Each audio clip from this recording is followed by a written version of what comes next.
चलो बच्चों, आज हम लोग फिर से सिंथेसिस पढ़ेंगे और सिंथेसिस में खास करके कॉम्प्लेक्स सेंटेंस पढ़ेंगे और सॉल्व क्वेश्चन पढ़ेंगे। ये पार्ट 2 है, ठीक है। कॉम्प्लेक्स सेंटेंस खास करके वही सेंटेंसेज आपको बताए जा रहे हैं जो एग्ज़ाम में आने वाले हैं। तो पहला सेंटेंस है Ramesh is rich he is not happy. Ramesh धनी है और वह खुश नहीं है।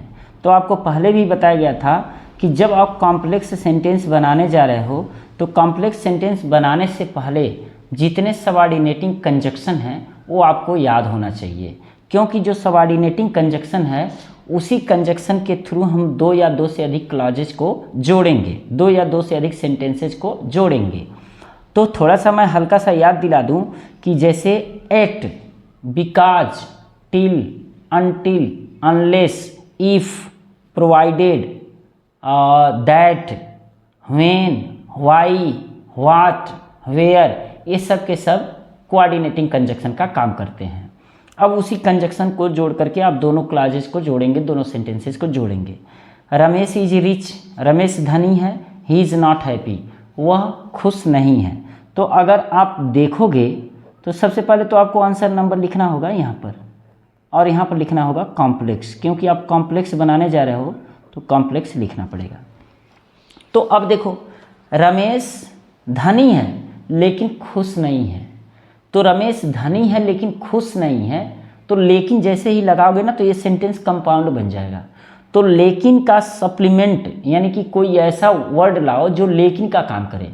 जैसे एट, एट माने होता है फिर भी, और एट के अलावा दो, दो मतलब होता है यद्यपि, यद्यपि का मतलब होता है फिर भी। तो बट की जगह आप एट का प्रयोग कर सकते हो। तो इसको लिखोगे रमेश इज रिच, रमेश धनी है, रमेश इज रिच एट, फिर भी he is not happy at, he is not happy, ठीक है, ही इज़ नॉट हैप्पी। अब देखो, जब विरोध होता है ना तो विरोध में आप यहाँ कामा का प्रयोग कर सकते हो, लेकिन सबऑर्डिनेटिंग कंजक्शन में इसके साथ नहीं करोगे। तो रमेश इज रिच, रमेश धनी है, फिर भी ही इज़ नॉट हैप्पी, फिर भी वह प्रसन्न नहीं है। नेक्स्ट देखो, स्पीक द ट्रूथ, सत्य बोलो, and you need not fear, और तुम्हें डरने की ज़रूरत नहीं है। तो एंड लगा है, पहले से ही एंड लगा है, तो ये कंपाउंड सेंटेंस है और इसको हमें बदलना है कॉम्प्लेक्स सेंटेंस में। तो सबसे पहले हम डालेंगे आंसर नंबर, आंसर नंबर होगा 2 और ये होगा कॉम्प्लेक्स, कॉम्प्लेक्स सेंटेंस, ठीक है। तो स्पीक द ट्रूथ, सही बोलो, तुम्हें डरने की ज़रूरत नहीं है। तो इसका मतलब है यदि तुम सही बोलते हो तो तुम्हें डरने की ज़रूरत नहीं है। तो यदि, यदि यानी कि इफ़। अब देखो, इफ़ भी मैंने बताया कि ये कोऑर्डिनेट सबऑर्डिनेटिंग कंजक्शन में आता है। तो इस इफ़, अब यहाँ यू हमेशा छुपा रहता है इंपरेटिव सेंटेंस में, तो आप चाहो तो लिख सकते हो if you speak, if you speak truth, if you speak truth. अब देखो, तो का अंग्रेजी हो, तो का होता है कामा। जब इफ़ लगा होता है तो दूसरा क्लास जब आप जोड़ते हो तो की अंग्रेजी देन नहीं लगाते हो, वैसे लगा सकते हो लेकिन देन नहीं लगाएंगे, कामा लगाएंगे तो इसका मतलब भी तो ही होता है।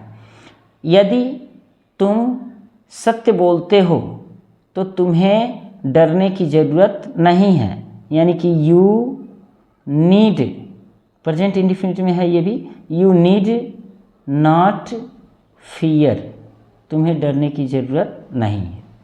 क्लियर? तो ये हो गया आपका कॉम्प्लेक्स सेंटेंस। नेक्स्ट सेंटेंस देखते हैं।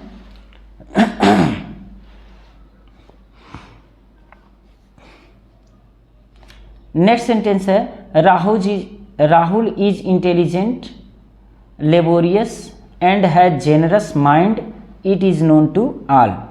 राहुल इंटेलिजेंट है, इंटेलिजेंट का मतलब प्रतिभाशाली, लेबोरियस परिश्रमी है, एंड है जेनरस माइंड और प्रतिभाशाली दिमाग है, उदारता से भरा दिमाग है। It is known to all, यह सभी लोगों के द्वारा जाना जाता है। तो इस सेंटेंस को कैसे आप जोड़ सकते हो? राहुल इंटेलिजेंट है, परिश्रमी है, जेनरस माइंड वाला है, it is known to all, यह सभी लोगों के द्वारा जाना जाता है। तो यह सभी लोगों के द्वारा जाना जाता है कि तो की क्या जाना जाता है? कि राहुल इंटेलिजेंट, लोबोरियस और जनरस माइंड वाला है। तो सबसे पहले जब आप लिखोगे तो आंसर नंबर 3 डालोगे और it is known to all, आप सबसे पहले ये लिखोगे, it is known to all, यह सभी लोगों के द्वारा जाना जाता है। क्या जाना जाता है? कि, यानी कि दैट। क्या जाना जाता है? कि जो राहुल है, दैट राहुल इज, अब पूरा लिख दोगे आप, Rahul is intelligent, laborious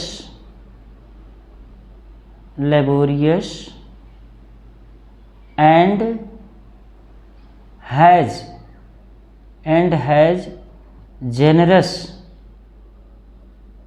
generous mind. ठीक है, ये हो गया कंप्लीट। अब कहोगे कॉम्प्लेक्स कैसे बना? तो दैट लगा करके जो कंजक्शन आप जोड़े हो ना, जो कंजक्शन दैट लगाए हो और इसके द्वारा जो क्लाजेज जोड़े हो, तो ये नाउन क्लाज है ना। तो नाउन क्लाज अगर आप बोलोगे तो नाउन क्लाज, एडजेक्टिव क्लाज और एडवर्ब क्लाज का अलग वीडियो बना देंगे। ठीक है, तो ये कॉम्प्लेक्स सेंटेंस हो गया। नेक्स्ट देखो, अब्दुल कलाम, अब देखो ये वाज होना चाहिए। Abdul Kalam was a great scientist, a popular teacher and the people's president. Abdul Kalam एक महान वैज्ञानिक थे, एक प्रसिद्ध टीचर थे एंड राष्ट्र के, देखो पीपुल है ना, तो ये पीपुल्स है, ये कोई स्टाफ ही नहीं रहेगा। पीपुल को जब हम प्लूरल बनाते हैं तो पीपुल माने राष्ट्र हो जाता है। राष्ट्र प्रेसिडेंट यानी कि राष्ट्रीय अध्यक्ष थे, प्रेसिडेंट का मतलब राष्ट्रपति भी होता है, तो वो राष्ट्र के राष्ट्रपति थे। इट इज़ ट्रू, ये सत्य है, यह सत्य है। अब्दुल कलाम एक साइंटिस्ट थे, एक प्रसिद्ध टीचर थे और एक राष्ट्र के राष्ट्रपति थे, यह सही है। तो क्या सही है? यह सही है कि अब्दुल कलाम एक ग्रेट साइंटिस्ट थे, एक पॉपुलर टीचर और एक राष्ट्र के राष्ट्रपति थे, तो यह सही है। तो जब आप आंसर लिखोगे तो सबसे पहले आप ये लिखोगे कि यह सही है, यानी कि it is true, it is true, यह सही है। क्या सही है? दैट क्या सही है? कि। अब ये वाला सेंटेंस पूरा का पूरा लिख दो, यानी कि Abdul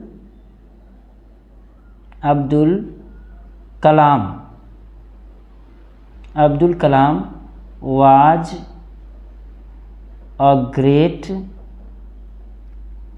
scientist,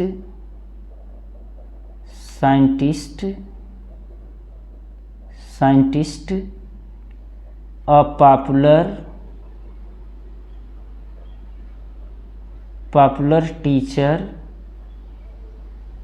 popular teacher and people's president। ठीक है, ये हो गया आपका कॉम्प्लेक्स। तो उम्मीद कर रहा हूँ कि आपको समझ में आया होगा। चैनल पर नए हैं तो चैनल को सब्सक्राइब कीजिए, वीडियो को लाइक कीजिए, अपने मित्रों में शेयर कीजिए और कमेंट कीजिए कि आपको किस प्रकार की वीडियोज़ चाहिए। मिलते हैं नेक्स्ट वीडियो में, तब तक के लिए bye bye, thank you very much.